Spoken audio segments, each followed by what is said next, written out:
और सोडा हम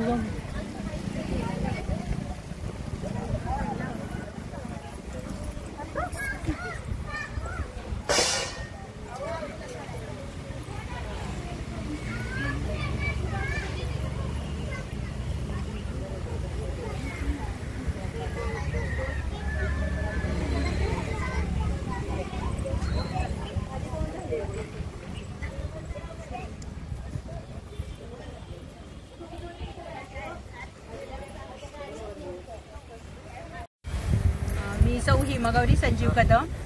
आज वटपौर्णिमेच्या निमित्तानं आम्ही सगळ्या सावित्री 5 जणी मैत्रिणी आज इथं वडाला पूजण्यासाठी आलेलो आहोत। आणि आजच्या दिवशीचं महत्त्व म्हणला तर सावित्रीनं सत्यवानासाठी व्रत केलेलं होतं। सत्यवान अल्पायुषी होता, पण त्या सावित्रीनं यमाला जिंकून सत्यवानाला आपल्या बरोबर परत आणलं, त्याचं वैभव बरोबर आणलं आणि बाकीच्याही गोष्टी त्याच्याबरोबर परत आणल्या। आजच्या आधुनिक युगात म्हणाल तर आजच्या पण सावित्री तेच करतात, फक्त आता थोडे काळाच्या ह्याच्याप्रमाणे काही नियम बदललेले आहेत। आज वडाचं झाड हे ऑक्सिजन भरपूर देतं, वडाची झाडं कमी झालेली आहेत, तर आजच्या आधुनिक ह्याच्याप्रमाणे पाहायला गेलं तर आपण वडाची झाडं भरपूर लावली पाहिजेत। आणि ते म्हणजे हे व्रत सावित्रीनं जे पुढे केलं होतं तर वडाची झाडं लावून आपण हे व्रत पुढं साकारलं पाहिजे।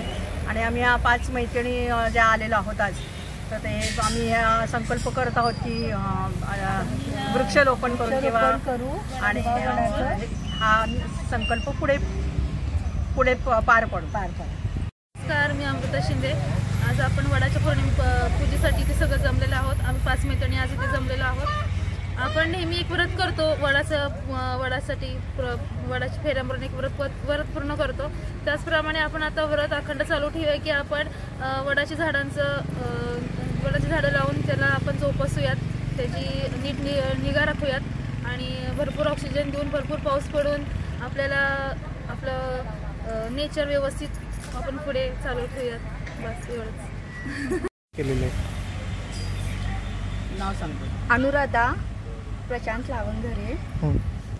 मी आज वडाला हेच म्हटलं की सत्यवानाला जसं सावित्रीनं आणलं तसंच आमचाही संसार असाच राहायला अखंड सौभाग्य मिळो, मला 7 जन्म हाच नवरा मिळो हेच मागते, वडाला प्रार्थना करते।